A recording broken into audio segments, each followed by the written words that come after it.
오늘은 외로우십니까? 라는 주제로 강의를 하도록 하겠습니다. 여러분들 외로우세요? 안 외로우세요? 안 외로워요? 안 외로운 분들이 계세요?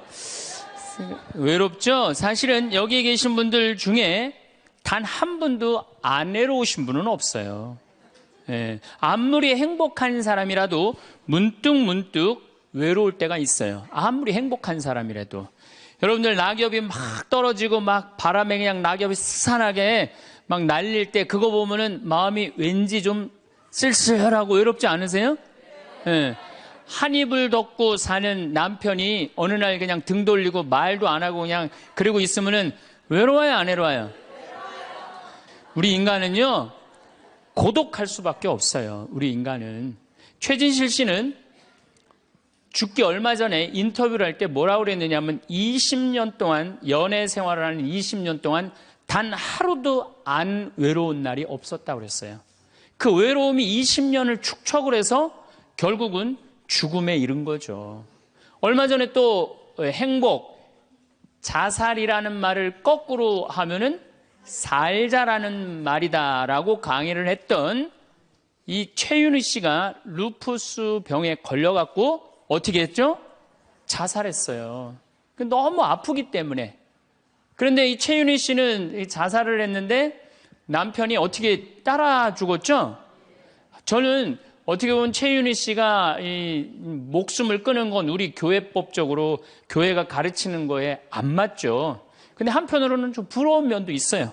여러분들, 내가 병이 들어갖고 이제 막 죽기 일보 직전이야. 그래갖고 남편한테 여보, 나 죽으면 당신 어떻게 할 거야? 근데 남편이 난 당신 없으면 못 살아. 당신 없으면 난 따라 죽을 거야.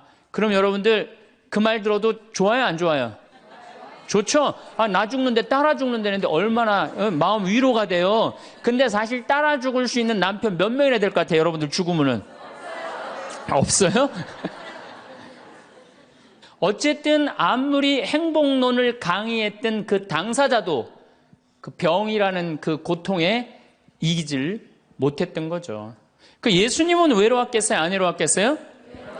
예수님도 외로웠어요. 예수님이요, 이 뭐라고 그러셨냐면 오늘 루카복음에 말씀이 나오지만은 예수님이 갈릴레아에서 예루살렘으로 올라가는데 중간에 사마리아라는 지역을 지나가면 지름길로 가세요.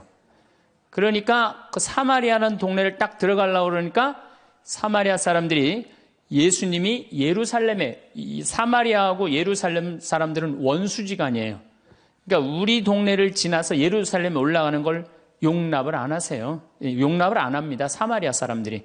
그래서 우리 마을에 못 들어오게 해요. 그러니까 그냥 야고보하고 요한이 너무너무 화가 나갖고 뭐라고 그랬냐면, 주님, 하늘에서 불을 내려다가 살라버릴까요? 그냥 불질러 버린다는 거죠. 우리를 안 받아들이니까. 그런데 예수님이 그들을 꾸짖고 돌아가세요. 그 마을을 돌아가시고 난 다음에, 돌아가고 난 다음에 그 마을 지나서 이런 말씀을 하세요. 하늘의 새도 보금자리가 있고 여우도 굴이 있지만 사람의 아들은 머리 둘 곳조차 없다. 이렇게 말씀하세요. 아니, 온 세상의 임금님이신 예수님조차도 이 세상에서 사시면서 뭐라고 그랬어요? 하늘의 새도 보금자리가 있고 여우도 굴이 있는데 사람의 아들은 머리 둘 곳조차 없다. 예수님도 외로우셨는데 여러분들이 뭐라고 안 외로워요? 예. 본당 신부님들이 가끔 사제가 돼서 본당 사목을 하다가 교우들하고 갈등을 일으켜요. 갈등을 일으키는데 교우들이 본당 신부님 본당에서 몰아낸다고 주교님한테 막 투서하고 막 연판장 막 돌리고 그럴 때 그 사제는 외로울까 안 외로울까요? 외롭죠. 왜? 정말로 하느님 나라를 위해서, 하느님의 교회를 위해서, 그 교회의 구성인 교우들을 위해서 장가도 안 가고 말이야, 혼자 독신으로 그 교우들을 위해서 온전히 삶을 봉헌했는데 그 교우들이 자기를 몰아낸다, 자기를 투소한다, 정말로 모든 걸 바쳤는데 그 바친 당사자들이 자기를 미워할 때 사제는 고독할까요? 안 고독할까요? 고독할 수밖에 없어요. 예수님 역시 가난하고 불쌍한 이들을 위해서 착한 일을 하는데도 유다인들은 예수님께 돌을 집어 던지려고 그래요. 예수님을 미워했어요. 그래서 요한복음 7장을 보면은 예수님이 5천 명을 먹이고 막 기적을 일으키다가 사람들이 마음이 바뀌어갖고 예수님을 죽이려고 그래요. 그러니까 예수님이 요한복음 7장 1절에 뭐라고 그러냐면은 유다를 다니지 않고 갈릴레아에 숨어 다녔다고 그래요. 숨어 다녔다고. 드러나지 않게 다니십니다. 왜? 그들이 당신을 미워하는 걸 아시고 예수님이 드러나지 않아요. 그러니까 너무너무 사랑하는데 나를 미워하면은 여러분들 쓸쓸할 것 같아요? 안 쓸쓸할 것 같아요? 여러분들 남편을 내가 너무너무 사랑해. 남편을 너무너무 사랑하는데 남편이 나를 미워해. 내가 남편을 너무너무 좋아하는데 남편이 나를 미워해. 그러면은요, 그거 고독은요, 이루 말할 수가 없어요. 우리가 언제 주로 살아가면서 고독할까요? 첫 번째 외로움을 느끼는 것은 사랑하는 사람에게서 버림받았을 때 외로움을 느낀다 그래요. 사랑하는 사람. 부모님한테 버림받은 사람들 많죠? 부모님한테 버림받은 사람들 얼마나 많아요. 요즘 보육원에 그냥 자기 아이 버리고 그냥 가는 부모님들 얼마나 많아요. 그리고 이혼하고 그냥 엄마가 보따리 싸들고 그냥 도망가는 엄마들 얼마나 많아요. 그런 아이들 상처가 얼마나 크겠어요. 세상에 천하에 엄마가 나를 버렸다. 아버지가 나를 버리고 갔다. 그들의 마음의 상처는 이루 말할 수가 없죠. 또 사랑하는 애인이 배반하고 가버렸어. 사랑하는 애인이 배반하고 가버렸어. 그러면은 아파요, 안 아파요? 아프죠? 친구가 나를 배반하고 가버렸어. 이거 굉장히 괴로운 거예요. 내가 정말로 너무너무 사랑하는데 결혼하고 싶은 정말로 남자가 있어. 근데 부모님이 반대해갖고 헤어져야 돼. 아파요, 안 아파요? 굉장히 아파죠. 그래서 심지어 그 위대한 다윗도 아들 압살롬이 반란을 일으켜요.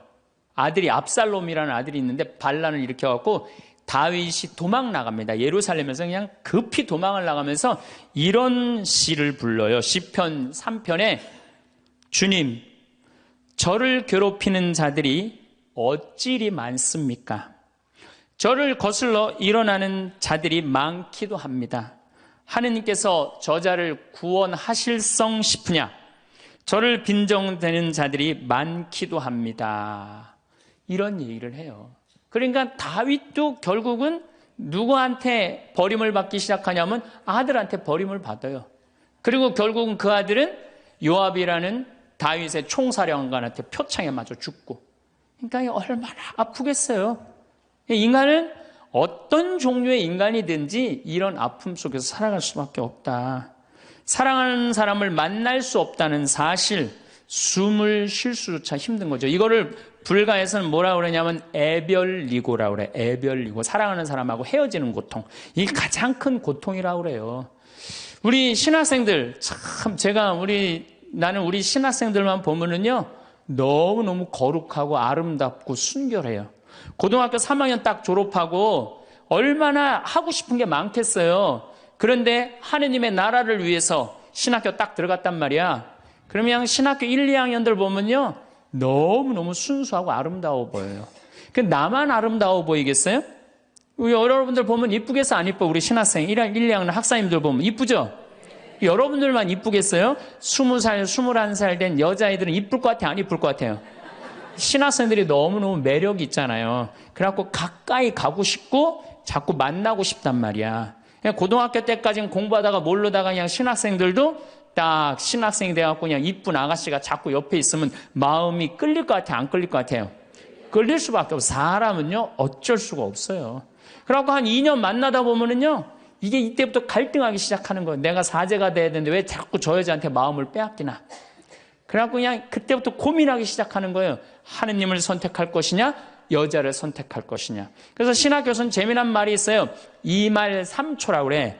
2학년 말, 3학년 1학기, 3학년 초, 이때가 가장 신학생들이 갈등을 많이 할 때예요. 그래갖고 이때 여자를 떠나보내면 이제 4학년, 5학년 쭉 군대 가면서 이제 사제 길로 가는 거예요. 근데 이때 그냥 이 여자를 따라가면 이제 신학교 나가는 경우가 많죠. 그래갖고 그냥 그 젊은 나이에 그 피 끓는 뜨거운 애정을 끊고 사제가 되니 애별리고의 고통을 안 겪은 사제가 몇 명이나 될 것 같아요. 그러니까 서푼 때 보면 그냥 누워갖고 그냥 이 깔고 그냥 그 여자 떠나보낸 여자 생각하고 그냥 가슴이 아파서 우는 거예요. 모든 걸 떠나보내야 돼. 인간이 얼마나 그게 힘든 건데요. 그러니까 여러분들 신부님들한테 잘하세요. 괜히 주교님한테 편지 쓰고 그러지 마시고.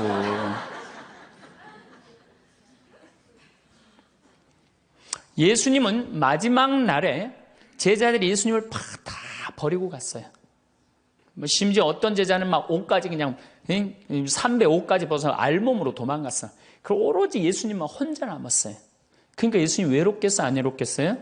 외롭죠. 그러니까 예수님은 이런 말씀을 하신 거예요. 하늘에 새도 보금자리가 있고 여우도 굴이 있는데 사람의 아들은 머리 둘 곳조차 없다. 그건 맞는 말씀이에요. 두 번째, 우리가 주로 언제 외로워? 어느 누구에게도 도움을 받을 수 없을 때 우리는 외로워요. 내 아들이 정말 병이 걸려갖고 이제 수술을 해야 되는데 병원비가 없어. 그래갖고 그냥 정말로 친하다는 친구한테 가갖고 우리 아들이 지금 수술을 해야 되는데 병원비가 없으니까 병원비 좀 꿔줘. 정말 친하다고 생각했던 친구가 이런 지하에 나는 돈 없어. 미안해. 그리고 그냥 돌아서 나올 때 쓸쓸합니까? 안 쓸쓸합니까? 심지어 어머니 뱃속에서 같이 태어난 형제한테 도움을 청했는데도 그 형제가 집을 잡혀갖고 대출이라도 받아서 해줘도 전찬을 판국인데 냉정하게 돈 없다고 거절당할 때 우리 인간은요 그럴 때 세상에 홀로 떨어져 있는 그런 기분을 드는 거예요. 또 언제 외로워요? 내가 40살 이제 45, 46이 돼갖고 애 대학도 들어가야 돼갖고 학비도 지금 등록금도 준비해야 되고 아파트 부금도 보여야 되는데 아니 그냥 직장 상사가 부르더니 해고 통지를 딱 했어. 그럼 이 40대 가장은 얼마나 쓸쓸하겠어요. 갈 데가 아무 데도 없는 거죠. 대학이라고 졸업은 해놨는데 나를 필요로 하는 데가 아무 데도 없네. 아무리 그냥 원서 지원서를 100통을 써도 그냥 나한테 연락해주는 사람 하나도 없어. 이럴 때 나를 필요로 하는 사람이 아무도 없을 때 우린 외로운 거예요. 더욱이 그냥 더 힘든 사람들은 어떤 사람들이에요? 철거민들. 갈 데는 없고 겨울은 다가오는데 그냥 내가 그냥 집을 다 부셔갖고 쫓겨날 때 그들의 그 외로움은 이건 또 이루 말할 수가 없죠. 그래서 인간으로 살아가는 한 외로울 수밖에 없어요. 그래서 하이데거라는 철학자는 뭐라고 하냐면 인간은 세상에 내던져진 존재라고. 내던져진 존재. 여기 여러분들 중에 태어나고 싶어서 태어나신 분들 계세요? 한 분도 없죠? 내던져진 거예요, 세상에. 귀양 내던져질 거면 삼성 이건희 회장님 집에 내던져지든지 아니면 정주영 회장님 집에 내던져지든지 그러면 그냥 팔자라도 편안할 텐데 내던져지고 보니까 그냥 똥구멍이 찢어지게 가난한 집에 그냥 내던져진 거야. 그래갖고 그냥 인생 그냥 피곤한 거죠. 그리고 귀양 태어날 거면은 장동건이나 고소영 씨처럼 얼굴이 잘생기거나 이쁘게라도 태어나면은 얼굴로라도 먹고 사는데 또 가난한 집에 내던져졌는데 얼굴은 또 씹다 뱉은 수제비 같이 생겨버렸네. 요즘은 그냥 막 텔레비전 막 이런 시대 아니에요. 그래갖고 그냥 키 크고 잘생기고 막 이런 거에 그냥 뭐든지 그냥 사람들이 그냥 눈이 멀어 있잖아요. 근데 그냥 생긴 건 씹다 뱉은 수제비 같이 그냥 이렇게 살아가는 사람들은 인생을 힘들게 살아갈 수밖에 없다는 거예요. 그런데 그런 사람들이 95%가 그렇다는 거예요. 95%. 저나 여러분이나 내가 항상 하는 얘기지만 내 얼굴 이거 씹다 뱉은 수제비 같이 생겨갖고 이거 얼굴로 먹고 살기는 틀린 거죠. 다 평범하게 태어나는 거죠. 또 우리 언제 외로워요? 말이 안 통할 때 외로워요. 남편하고 말이 안 통할 때, 자식하고 말이 안 통할 때, 특별히 가족 간에 말이 안 통할 때 참 외로워요. 제가 미국에 강의를 한 2년 동안 이렇게 쭉 다녀보니까 깜짝 놀라는 일이 있어요. 엄마 아빠는 영어를 못하고 애들은 영어만 하는 거예요. 그러니까 애들은 그냥 막 영어를 너무너무 잘하고 애들 하는 말을 엄마 아빠가 못 알아듣는 거예요. 그러니까 엄마 아빠하고 말이 안 통하는 거 애들하고 기본적인 거 밥 먹어라, 학교 갔다 와라 이거 외에는 말이 안 통하는 애들이 참 많더라고요. 정말로 그건 이제 점점 외로워지는 거죠. 그래서요 뉴욕에요 60세 넘은 할머니 할아버지들이 작년에 한 60명이 자살을 했대요. 외로우니까. 우리 생태마을에 교감 선생님이 3개 국어를 해요. 생태학교라는 걸 운영하거든요. 3월 달부터 12월 달까지 우리 농사 짓고 기숙사 생활하고 생태 영성 배우고 이런 생태학교를 운영하는 이제 교감 선생님이 미국에서 스카웃을 해왔어요. 스카웃을 해왔는데 이 교감 선생님 아들이 미국 컬럼비아 대학 4년 장학생이에요. 미국에서 태어난 거죠. 나도 한번 만나봤는데 애가 굉장히 괜찮아요. 근데 애가 이제 아버지 생일날 카드를 보낸 거예요. 한글을 배워서 삐뚤삐뚤한 글씨를 써갖고 편지를 보냈는데 딱 3줄 보냈어요. 아버지 사랑합니다. 아버지 생일 축하합니다. 그리고 맨 끝에 뭐라고 썼느냐면은 네 아들 윤진이가 이렇게 해서 보냈더라고요. 말이 안 통하는 거지. 말이 안 통하는 거지. 한국에서 보면은 그런데 이게 미국 사회에서만 서로 말이 안 통하는 게 아니야. 한국에서도 퇴근을 했는데 부인이 남편을 투명인간 취급하는 부인들 많아요. 들어오거나 말거나 말도 안 하고 그냥 밥 차려놨으니까 먹으라고 그러고 사람 그냥 투명인간 취급하는 경우 많죠. 그렇죠? 자식들도 집에 와서 엄마 아버지한테 다소곳하게 하지 않고 자기 방에 쑥 들어가고 하루 종일 한 가족이 집에 살면서 5분 이상 대화를 안 한다는 거 아니에요. 이게 말이 안 통하니 이 집이 외롭겠어요? 안 외롭겠어요? 모이면 하루에 있었던 일 얘기하고 서로 그냥 다정하게 대화를 나눠야 되는데 우리가 지금 말이 안 통해 서로. 그 외로울 수밖에 없죠. 또 언제 외로워요? 이게 이제 저하고 여러분들하고 공통적으로 느끼는 거예요. 늙어가는 걸 느낄 때. 내가 뭔가 하나씩 뺏겨가는 걸 느낄 때 그때 외로워요. 내 젊음이 하나하나 떨어져 가는구나. 제가 굉장히 눈이 좋았어요. 1.5, 어떨 땐 2.0까지 나왔어요. 근데 요즘 핸드폰에 메시지가 오면은 일단은 내가 인상을 써요. 인상을 쓰고 이렇게 멀리 보기 시작해. 안 보이는 거, 글자가. 심지어는 내 동창들은요, 돋보기를 쓰는 동창들도 있어요. 벌써. 그래서 너 왜 돋보기를 쓰냐고 하니까 노안이 와갖고 신문이 안 보이는 거예요. 그 돋보기를 쓰고 있는 동창을 보면요, 슬프더라고요. 늙어가니까. 제가 젊었을 때 몸에 테스토스테론이 흘러 넘쳤어요. 진짜 남자다웠어요. 그래갖고 내가 눈물이라고는 한 방울도 안 흘렸어요.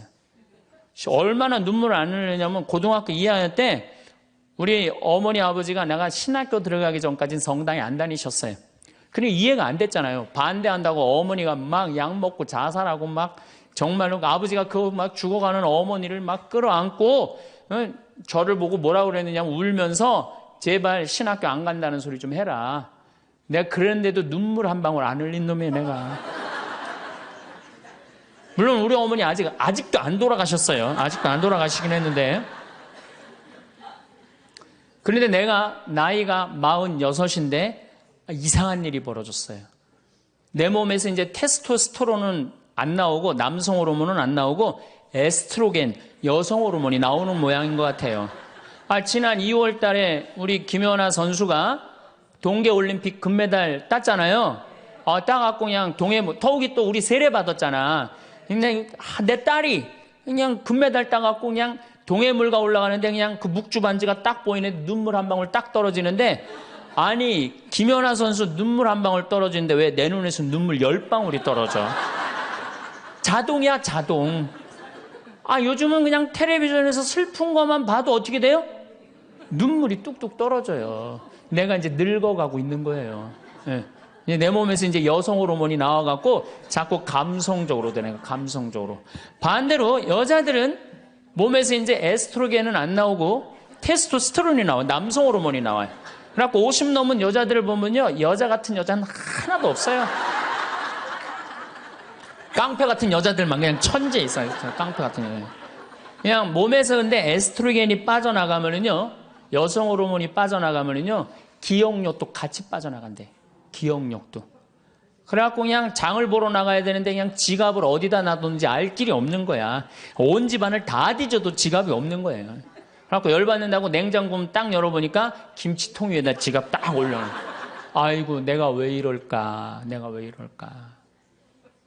심지어는 어떤 분은 막 1층에서 2층 올라가면서 올라가는 중간에 무슨 일을 하러 올라가는지 까먹는 분도 계세요. 그런 분들 많죠? 더 심각한 분은 어떤 분이냐면 1층하고 2층 중간에 서서 고민하기 시작하는 거예요. 과연 내가 지금 2층에서 내려오고 있는 중이었을까? 1층에서 올라오고 있는 중이었을까? 깜짝깜짝 놀라는 거죠. 심지어는 저는 어떤 분까지 봤느냐면은 핸드폰을 하면서 지금 내가 핸드폰을 찾는데 내 핸드폰 어디 있지? 이러고 있는 사람들도 있어요. 그런 분들도 있어요. 늙어가는 거죠. 늙어가는 건 굉장히 슬픈 거예요. 젊음을 빼앗기는 거, 이런 것들이 자꾸 우리를 슬프게 하죠. 한숨이 나오죠. 더욱이 아줌마들은요, 40이 넘으면 확 갑자기 몸에 얼굴이 열이 확 올라왔다가 열이 확 식었다가 그러죠. 감정의 기복도요, 막 기뻤다가 슬펐다가 분명해요. 울었다 웃었다가 분명해요. 그러면 자식 붙잡고 네가 인생을 어떻게 살라고 그러냐고 막 울다가 갑자기 그냥 성당 친구가 전화 오면은 언제 그랬냐는 듯이 내가 오늘 신부님을 강의를 들었는데 너무 재밌다고 막 깔깔깔깔거리고 막. 그러면 아들이 딸이 엄마 도대체 왜 그래? 이 소리를 들으면요, 여러분들은 심각하게 늙어가고 있는 거예요. 엄마 도대체 왜 이래? 내가 이제 늙어가는 거죠. 그럴 때 우리 인간은 외로움을 느낀다는 거죠. 우리가 언제 외로울까요? 아플 때 외롭다 그래요. 아플 때. 구약의 유명한 욥은 온몸에 종기가 나서 사람들이 자기를 무시할 때 이런 노래를 부릅니다. 내 형제들은 내게서 멀어지고 내 친구들은 남이 되어 버렸다네. 친척과 친지들은 떨어져 나가고 집안 식객들은 나를 잊었으며 계집종들은 나를 낯선 자로 여기니 저들 눈에 나는 이방인이 되었다네. 내 입김은 아내에게 메스껍고 내 몸에 나는 악취를 자식들에게 풍긴다네. 어린 것들조차 나를 업신여기고 내가 일어서려고만 해도 나를 두고 비아냥거리네. 내게 가까운 동아리도 모두 나를 역겨워하고 내가 사랑하는 자들도 내게 등을 돌리는구려. 이 아픔은요, 이게 우리 인간이 아직 가장 서러울 때가 아플 때예요. 그건 내 남편도 필요 없고 자식도 필요 없을 때가 굉장히 많죠. 그렇죠? 아플 땐 그래요. 어떤 분이 그런 얘기를 하더라고요. 나하고 나이가 비슷한 분인데 자기가 고등학교 때 엄마가 참 자기를 사랑했는데도 불구하고 하루는 굉장히 토했대요. 근데 밤새 토했는데 엄마가 나 토하는 걸 아는데도 문 한 번 안 열어봤을 때 그렇게 외롭고 쓸쓸하고 지금도 그 20몇 년 전 그 생각을 하면은 지금도 외롭고 섭섭하다는 거예요. 그러니까 우리가 가장 서러움을 많이 느낄 때 언제 서러움을 많이 아플 때 나한테 무심하게 대할 때 우리가 서러움을 많이 느낀다는 거죠. 그래서 시편 69편에 이런 얘기가 있어요. 하느님, 저를 구하소서. 목까지 물이 들어찼습니다. 깊은 수렁 속에 빠져 발 디딜 데가 없습니다. 물속 깊은 곳으로 빠져 물살이 저를 지칩니다. 소리 지르느라 지치고 저의 목도 쉬었습니다. 저를 까닭 없이 미워하는 자들이 제 머리카락보다 많습니다. 제가 빼앗지도 않았는데 물어내라 합니다. 저는 제 형제들에게 남이 되었고 제 어머니의 소생들에게 이방인이 되었습니다. 물살이 저를 지치지 못하고 깊은 물이 저를 집어삼키지 못하며 심연이 저를 삼켜 그 입을 다물지 못하게 하소서. 인간은 이렇게 누구나 다 힘들고 외롭다는 거예요. 하다못해 같은 이불을 덮고 사는 남편도 내 마음 몰라주고 나 비난하고 몰아세울 때 우리는 외롭고 고독해서 극단적인 방법을 선택하기도 해요. 여러분들 어때요? 우리 여기 자매님들 많으신데 남편 생일에 미역국 끓여주고 자식 생일에 미역국 끓여주고 시부모 생일에 미역국 다 끓여줬어. 근데 정작 내 생일을 미역국 끓여주는 사람 있어요? 네, 없죠? 그래도 내 생일인데 그래도 그냥 생일이니까 그냥 미역국 자기가 이제 끓이는 거야. 근데 아무도 몰라. 미역국 왜 끓였어? 그리고 앉아서 먹는데 그냥 그 미역국을 떠서 먹는데 눈물이 뚝뚝 미역국에 떨어져요? 안 떨어져요? 아무도 나를 몰라줄 때 그래서 외로움을 많이 느끼는 분들이 여성 주부들이 많이 느낀대요. 애들은 공부하러 학교 다니고 남편은 직장 다니고 빈집을 지키고 있으면 그렇게 쓸쓸하대요. 그래서 이걸 뭐라고 그러냐면은 빈둥지 증후군이 있대요. 빈둥지 증후군. 빈둥지에서 그냥 혼자 그냥 굉장히 그러니까 40대 50대 주부 우울증이 그렇게 많은 거예요. 그분들이. 그런데 놀랍게도 독신으로 사는 여성보다는 결혼한 여성이 더 외롭대요. 독신으로 사는 혼자 사는 여자는 자기가 처음부터 외로울 거라고 생각을 하고 혼자 그냥 미역국 끓여 먹으면 당연하게 생각을 하는 거야. 근데 결혼한 사람은 바라는 게 많잖아요. 근데 남이 안 해주면 더 외로운 거야.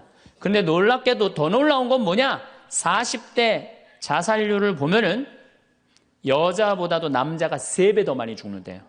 그러니까 여러분들보다 누가 더 많이 외로움을 탄다고 생각하시면 돼요? 남자가 더 많이 탄다고 생각하면 돼요. 이 인간이 다 외로운 거야. 어떻게 보면 다 불쌍해. 여기 있는 분들 한 분 한 분 예수님 오면 다 안아줄 거야. 너 그동안 외로웠구나. 내가 안아주마. 다 그럴 거예요. 여기서는 웃고 있지만 막상 돌아가서 집에 가보면 눈물을 흘리는 분들 많을 거라는 얘기죠. 저는 외로울 것 같아요? 안 외로울 것 같아요? 저도 외로워요. 제가 92년도 철산성당에서 보좌신부, 경기도 광명 철산성당에서 보좌신부를 했는데 한 12월 15일쯤 됐어요. 아이들이 연합고사 본 날이에요. 그래갖고 저녁 먹고 이제 성당을 이렇게 산책을 하는데 지하실에서 뭐 난리도 아니에요. 뭐 의자 부시는 소리에 뭐 비명 소리에 정신이 하나도 없더라고요. 그래서 내려가서 보니까 아이들이 소주를 먹고 어떻게 하느냐면은 뭐 난리도 아니야. 뭐 자기네들끼리 의자를 부시고 끌어안고 울고 별놈이 다 있더라고요. 별놈이 다 있어갖고 니네들 도대체 왜 그러느냐? 저는 중학교 아이들이 술 먹고 담배 피는 거 내가 본당 신부할 때 나한테 걸려도 난 한 번도 혼낸 적이 없어요. 애들. 왜 혼낸 적이 없냐면 내가 중고등학교 때 술, 담배 다 했거든. 뭘 혼을 내. 그래서 야 니네들 사제관에 좀 올라와 봐라. 신부님이 혼내지 않고 사제관으로 올라오라고 그러고 딱 앉혔어요. 한 15명을. 남자 여자 다 앉아갖고 니네들 도대체 무슨 일 때문에 이렇게 술을 먹고 성당 기물을 부시냐 얘기를 좀 해봐라. 그랬더니 마침 그 아이 중에 한 아이가 엄마 아빠가 이혼을 한 거야. 자기네들끼리 위로해준다고 마침 시험도 끝나고 소주를 지금이야 18도 19도지만 그때는 24도짜리 소주 아니에요. 중학교 3학년 애들이 그거 먹고 그냥 필름이 끊어진 거죠. 그래갖고 이제 앉혀갖고 그냥 귀양 나온 얘기니 니네들 인생을 한번 얘기를 해봐라. 이제까지 살아온 거. 그랬더니 애들이 그냥 15년, 16년 살아온 인생 그냥 나름대로 그냥 쫙 밤 12시가 넘은 거예요. 그래갖고 오늘은 너무 늦었으니까 니네들 귀양 이렇게 술이 취했으니 집에 가지 말고 신부님 집에서 자라. 사조관에서 15명 다 집으로 전화해라. 만약에 엄마 아빠가 뭐라고 의심을 하면 나를 바꿔줘라. 그래갖고 내가 몇몇은 내 통화를 해갖고 내가 오늘 재울 테니까 걱정하지 말라고. 그리고 애들한테 니네들 술은 이렇게 먹는 게 아니다. 그래갖고 내가 또 꼬냑을 또 한 병 꺼내갖고 한 잔씩 탁 따라주면서 아이들하고 정말로 다정한 얘기를 했어요. 그러니까 아이들이 너무 좋잖아요. 술을 먹었는데 혼을 내기를 하나. 또 신부님이 방에서 재워주지. 자기 얘기 다 들어주지. 그래서 내가 2월 달에 발령을 받아갖고 떠나는데 가지 말라고. 애들이 일주일 동안 우는 거예요. 가지 말라고. 신부님 우리랑 살자고. 그래갖고 내가 발령 받아가는 날 30명이 학교를 안 간 거예요. 가지 말라고. 그래갖고 제가 이제 수원으로 이제 발령을 받아갔는데 토요일만 되면은 전철을 타고 내려오는 거예요. 토요일만 되면은 30명이. 그래갖고 한 주, 2주 오다 말겠지. 그런데 애들이 3개월 동안 계속 내려오는 거예요. 나보고 싶다고. 생각해보니까 이렇게 하면 안 되겠더라고. 이렇게 끌고 다니다가는 10년 후에는 한 3,000명 끌고 다니겠더라고요. 그래서 사제는 본당을 떠나면은 인연을 끊어야 되는구나. 그때 깨달았어요. 그 다음 사제가 정말로 사목을 잘할 수 있도록 떠난 본당에 일체 연락하면 안 되고 떠난 본당 사람들하고 어울리면 안 되는구나. 그때 깨달았어요. 그래갖고 제가 이제 평택에서 이제 비전동 성당이라고 5년 초대 본당 신부를 했어요. 초대 본당 신부 했으니 교우들하고 얼마나 친했겠어요. 그 다음에 경기도 광주에서 능평성당이라는 거, 거기도 또 초대 본당 신부 5년을 했어요. 10년을 본당 신부로 하고, 제가 지금 강원도 평창에 이제 갔잖아요. 6년 전에. 평창에 갔는데, 내 첫 영명 축일 때 교우들이 신부님 축일 축하한다고 몇 명이나 왔냐면 200명이나 온 거예요. 기분이 너무너무 좋더라고요. 이야, 나를 잊지 않고 이렇게 200명이나 와줬구나. 그렇지만 저는 연락은 안 해, 개인적으로. 근데 둘째에 150명으로 줄어들었어요. 내 축일에. 셋째에는 100명으로 줄어들더라고요. 뭐 계속 연락은 안 하니까 넷째 해는 50명으로 줄어들었어요. 작년에는 30명으로 줄어들더니 올해 내 축일에는 17명이 딱 앞에 그냥 쭉 한 줄 앉아 있는데 외롭더라고요. 근데 사실은 그 200명에서 17명까지 줄어들 때 누가 연락을 안 하고 산 거예요? 내가 연락 안 하고 산 거예요. 사실은 그 외로움을 누가 먼저 만들었냐면 내가 먼저 만드는 거예요. 여러분들 외로운 분들 보면은요, 사실은 어떻게 보면은 다 본인이 담을 쌓고 살기 때문에 외로운 거지, 본인이 마음에 담을 허물면요 절대 안 외로워요. 근데 담 쌓고 사는 경우 많죠.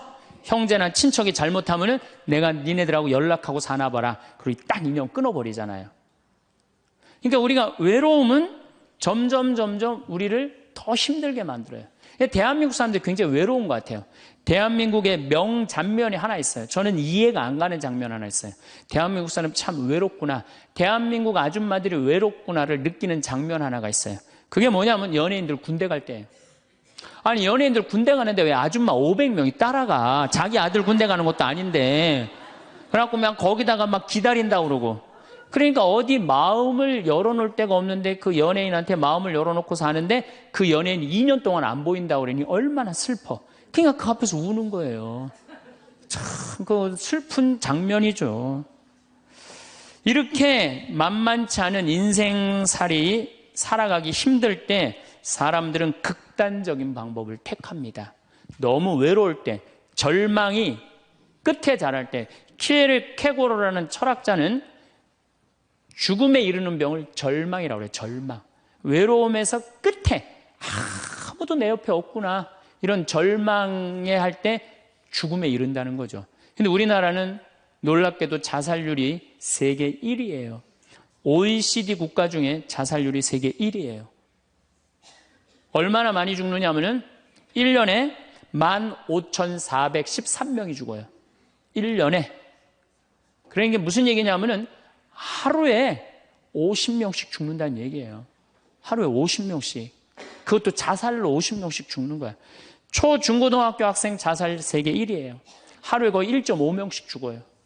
40대 자살률 세계 1위예요. 하루에 거의 8명씩 죽어요. 60대 자살률 세계 1위예요. 하루에 12명 정도 죽어요. 더욱이 60세 우리 할머니 할아버지들 30대 40대 이 죽는 거의 원인의 1위는 뭐냐면요, 자살이에요. 자살. 근데 60세는 10만 명당 미국이 10명에서 11명 자살합니다. 일본이 10만 명당 35명 자살해요. 근데 우리나라가 10만 명당 몇 명이 자살하냐면 71명이 자살해요. 그러니까 대한민국의 할머니 할아버지들이 더 외로운. 그러니까 우리나라는 애들도 외롭고 어른들도 외롭고 할머니 할아버지도 외로운 거예요. 그러니까 자살하는 거죠. OECD 경제개발협력기구 국가 중에 자살률이 제일 없는 나라가 어느 나라냐면 그리스라는 나라예요. 이 나라는 몇 명이 자살하느냐면 10만 명당 2.6명이 자살을 해요. 2.6명이. 근데 우리나라는 10만 명당 몇 명이 자살하면 28명이 자살해요. 대한민국이 이게 외로운 병이 너무 센 거예요. 그러니까 10만 명당 28명이나 자살을 하는 거죠. 여러분들 죽는 원인을 보면 1위가 암이야, 암. 1위가 암이고 2위가 뇌질환이야, 뇌질환. 3위가 심장질환이에요. 3위가 심장질환. 4위가 뭐냐면 바로 자살이야. 그러니까 자살은 큰 병이라는 거죠. 대한민국을 병들게 하는 큰 병이라는 거죠. 자식한테 버림받고 아내한테 버림받고 사회에서 버림받고 더 이상 사회에서 필요 없다는 생각, 더 이상 이 세상에서 살아갈 이유가 없다고 생각할 때 자살이라는 걸 선택한다는 거죠. 우리가 여러분들 이 죽음이라는 게 얼마나 무서운 거예요. 어떤 사형수가 교수대에 올라가다가 그 교수대 올라가는 계단이 썩었나 봐요. 그래갖고 계단에 딱 떨어졌어. 미끄러져갖고 떨어지고 한 말 있잖아요. 하마터면 죽을 뻔했다고. 바로 죽기 직전까지 우리 인간은 무슨 끈을 놓지 않아요? 삶의 끈을 놓지 않아요. 그럼에도 불구하고 죽음을 선택한다는 건 그만큼 괴롭다는 거예요. 그러니까 대한민국에 자살이 많다는 이유는 뭐냐면은 누가 잘못 사는 거냐면 우리가 잘못 사는 거예요. 우리 종교인들이 잘못 살아서 그래요. 아니 그런 외로운 사람들 위로가 되려고 예수님이 이 세상에 왔는데 우리가 위로가 안 되는 거죠. 그러니까 그냥 끈이 없다고 생각하니까 그냥 목숨을 끊는 거죠. 얼마 전에 유명 교수님이 왕따 당한다고 목숨을 끊었어요.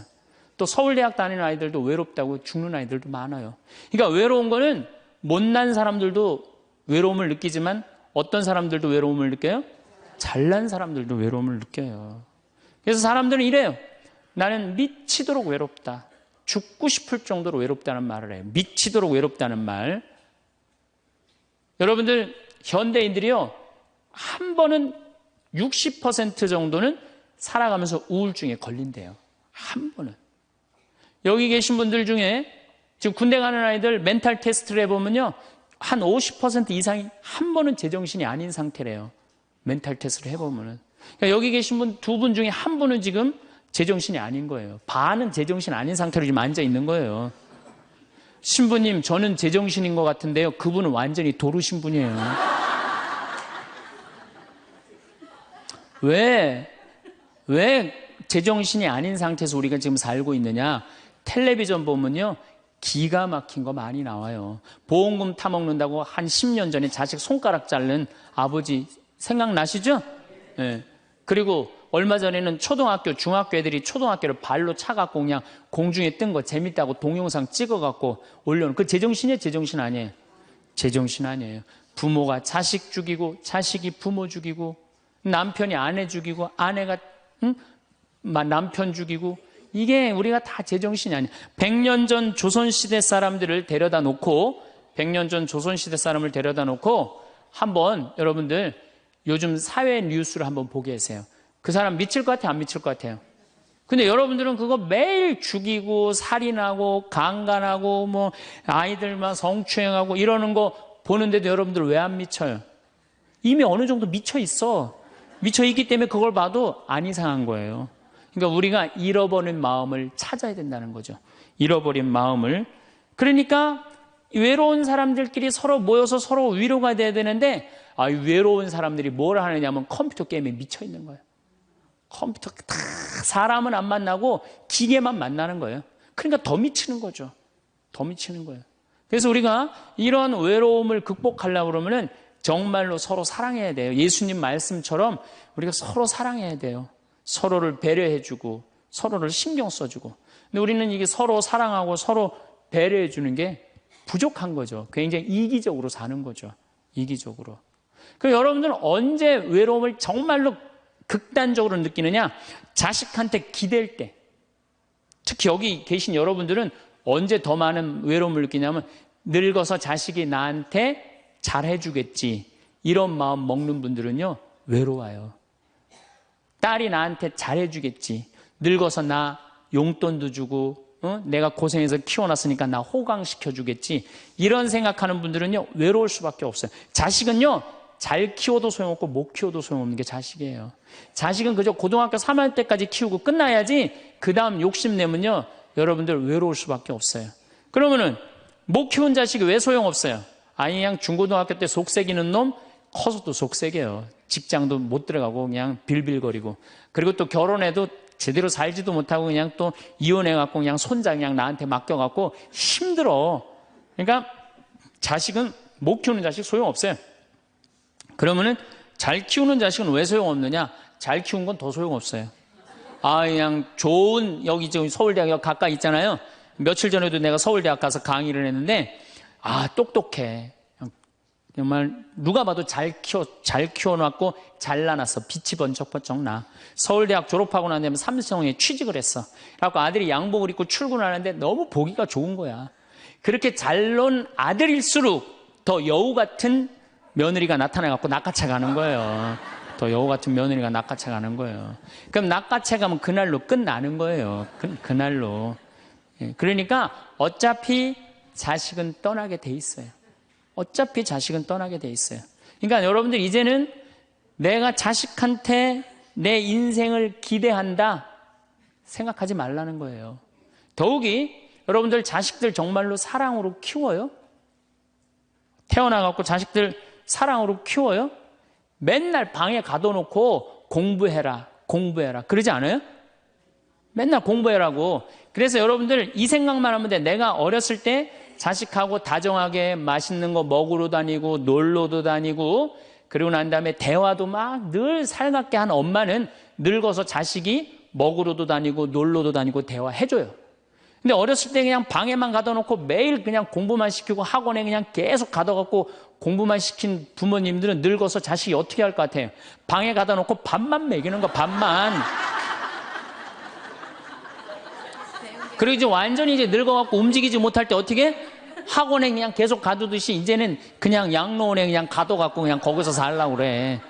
그냥 자식들한테 공부해라 그런 부모님들 이거 심각하게 이거 고민해야 돼요. 그런 분들은 더 외로울 수밖에 없어. 더 외로울 수밖에 없어. 그러니까 보통 이제 초등학교 이제 1학년, 2학년 애들이 막 너무 6, 7살까지는 이쁘다가 초등학교 들어가면 막 공부를 안 하고 그러면요. 애들한테 엄마가 막 폭언을 하기 시작해요. 폭언을 하기 시작해요. 그래갖고 성적표를 받아왔는데 40점, 50점 이렇게 받아오면은 애들한테 그래요. 너 밥이 넘어가냐고. 어? 네가 잠이 오냐고. 너 지금 텔레비 봐야 되느냐고. 어? 그래갖고 그냥 보통 공부 못하는 애들이 성격이 느긋한 애들이 공부 못해요. 내일 시험이라도 걱정 안 하고 느긋하게 있는 애들이 공부 못하는 거예요. 그렇죠? 그럼 그거 보고 있으면 엄마가 불이 나요, 안 나요? 그래서 느긋한 성격 가진 애를 그냥 괴롭히기 시작해요. 욕을 해대는 거야. 초등학교 6년 욕을 한단 말이야. 그럼 애가 6년 지나가면 그냥 성격이 삐뚤어져요. 공부 못해도 우리 아들 착하다, 우리 딸 예쁘다, 우리 아들 성격 좋다. 그러면 6학년 때까지 성격 안 삐뚤어지거든요. 근데 6년 내내 엄마가 욕을 하는 거야. 너 같은 인간이 밥을 내가 너를 놓은 게 내가 넣어놓고 미역국 먹은 게 내가 후회된다 막 이러니 6년 동안 애가 그냥 삐뚤어지는 거야. 이제 중학교 올라가면 더 삐뚤어지는 거죠. 중학교 올라가면 엄마가 더 극단적으로 아이하고 싸우는 거예요. 그러니까 중학교 되면 애가 엄마랑 같이 있고 싶지 않은 거예요. 그래서 어디 좀 놀러 가자고 그래도 어떻게? 엄마 아빠나 갔다 오라고. 외로울 수밖에 없는 거죠. 고등학교까지 되면은 완전히 빗나가게 되면 심한 아이들은 어떤 경우도 있느냐면요. 정신질환까지 앓는 아이들도 있어요. 심한 경우는. 그래서 보통 엄마들이 어느 정도로 우리가 정말로 한심하냐 하면은 이제 자기 아이가 태어나면은 꿈에 부풀어 있는 거예요. 자기 아이가 천재인 줄 아는 거, 천재. 그래갖고 막 엄마, 아빠 그럼 막 천재가 말하는 것 같은 거야. 막 1살, 2살짜리. 그래갖고 내 아들 천재, 내 딸 천재라고 우유를 먹여도 아인슈타인만 먹여요. 천재 먹으라고. 아인슈타인 우유만 먹는 거야. 애가 그냥. 그래갖고 그냥 초등학교 들어갔는데 이놈이 천재인 줄 알았더니 섞어 놓으니까 아인슈타인 정도는 아닌 것 같아. 그래서 우유를 바꿉니다. 서울 우유로 바꾸는 거야. 서울 우유로. 그래서 서울대학은 가라고 서울로 바꾸는 거야. 6년 동안 서울이 죽으라고 먹였어. 근데 중학교 올라갔더니 이게 컴퓨터 게임에 빠지기 시작하네. 그래갖고 그냥 성적이 보니까 이거 뭐 아닌 것 같아. 그래서 엄마가 마음을 또 바꿔. 연세 우유로 바꿔. 연세 우유로. 고등학교 들어가 보니까 이건 뭐 진짜 아니야. 그래갖고 그래도 엄마가 포기를 못하고 무슨 우유를 먹이냐면 건국 우유를 먹어요. 건국 우유를. 근데 사실은 이 우유까지는 괜찮아요. 건국 우유까지 서울에 있는 학교에 가면요. 서울대학이에요. 이 지방에 다 가거든요. 고등학교 3학년 때는 이건 건국 우유도 안 될 것 같아. 그래갖고 그냥 최종적으로 정말로 애절한 마음으로 먹이는 우유가 뭔지 아세요? 저지방 우유예요. 저지방 우유. 지방대학은 가지 말아라. 여러분들 얼마 전에 어떤 아이가 자기는 예술고등학교 가고 싶은데 엄마 아빠가 판검사 되라고 어떻게 애를 괴롭힌 거예요. 그러니까 애가 그냥 불을 질러갖고 엄마 아빠 여동생 할머니까지 다 죽었잖아요. 그러니까 여러분들 자식을 정말로 사랑으로 키우느냐 욕심으로 키우느냐 이거 반성해야 돼요. 그렇게 애를 힘들게 키우는데 여러분들 노년이 풍요롭겠어요? 사랑이 없는 거예요, 사랑이. 정말 안타깝죠. 그래서 우리들이 그 아이들이 자기가 능력이 자꾸 깨져가는 걸 느낄 때 우리는 쓸쓸하고 외롭다는 거죠. 그때 누가 위로가 돼야 돼? 엄마들이 위로가 돼. 우리 아들 괜찮아. 정말 착하고 하느님 찬양하고 하느님 사랑하고 매일매일 성실하면 살면 돼. 그걸 전해줄 때 여러분들 노년은 안 외로워요. 너 같은 걸 내가 낳았으니 이 웬수야, 밥이 넘어가느냐? 이런 분들은 외로울 수밖에 없어요. 다음 시간에 정말로 우리가 부모 자식이 얼마나 중요한지에 대해서 이어서 하도록 하겠습니다. 감사합니다.